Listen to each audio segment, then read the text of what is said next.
Obernolte from California is recognized for 5 minutes to speak on the amendment. Well, thank you, Mr. Chairman. I'd like to join my colleagues in thanking you and all of the committee staff for your hard work over the last 26 hours almost of this hearing. It's been a unique experience to sit through, and to be honest with you, I'm kind of vacillating between, on the one hand, being encouraged because this is really an exercise in democracy. You've heard passionate debate on a topic that's important to everyone in this room for the last 26 hours. But on the other hand, I have to be honest, I found it to be also a deeply cynical, performative, partisan experience. So I'll have to reflect on that some more after I've gotten some sleep. I'll tell you one thing, though, that has really struck me, and that's the things that everyone on this dais agrees with. Medicaid is something we all care very deeply about. And I think we all recognize the purpose for which Medicaid was created, to serve the core population of the least fortunate people that need that social safety net in society, the disabled, pregnant women, children, the poor. And we are all passionately committed to making sure that that core program is around for a future generation of Americans. But there's something else that should also be abundantly clear to everyone in this room, which is that Medicaid is on a fiscally unsustainable trajectory. It is the single largest, fastest growing expenditure in federal government. And this is a federal government that this year will run a deficit of over $2 trillion. That's 30% of all federal spending. And that's what's driven our federal debt to over $37 trillion.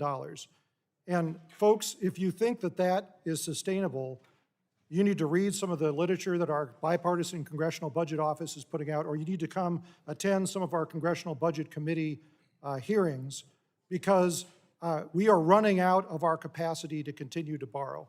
Ultimately, our ability to borrow is governed by the willingness of people to lend us that money, and those rates are going up, and we will not be able to continue to do this. So continuing down this path of providing Medicaid to the people who need it will require some changes to the program. And this bill, the one we've been debating for the last 26 hours, proposes some relatively modest changes.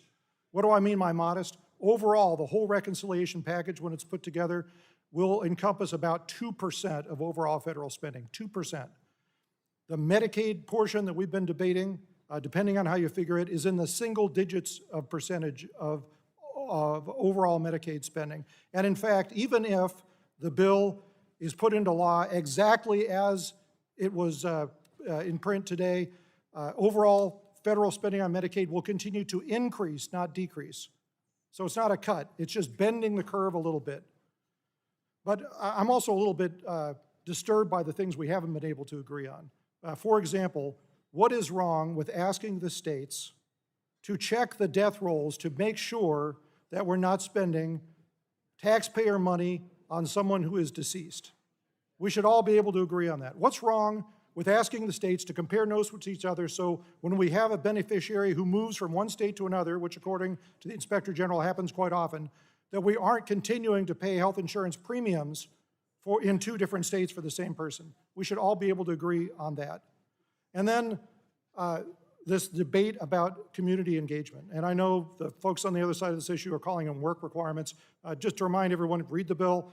We're talking about half-time, 20 hours a week is the requirement, not just work and satisfied. You can go to school, you can volunteer in your community. It's only for the expansion population, which means people who are not poor, not disabled, the able-bodied, people who don't have dependents, who don't have a substance abuse disorder, who aren't enrolled in a substance abuse program.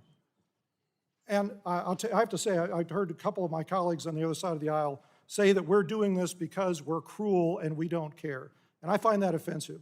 We are all here because we deeply care.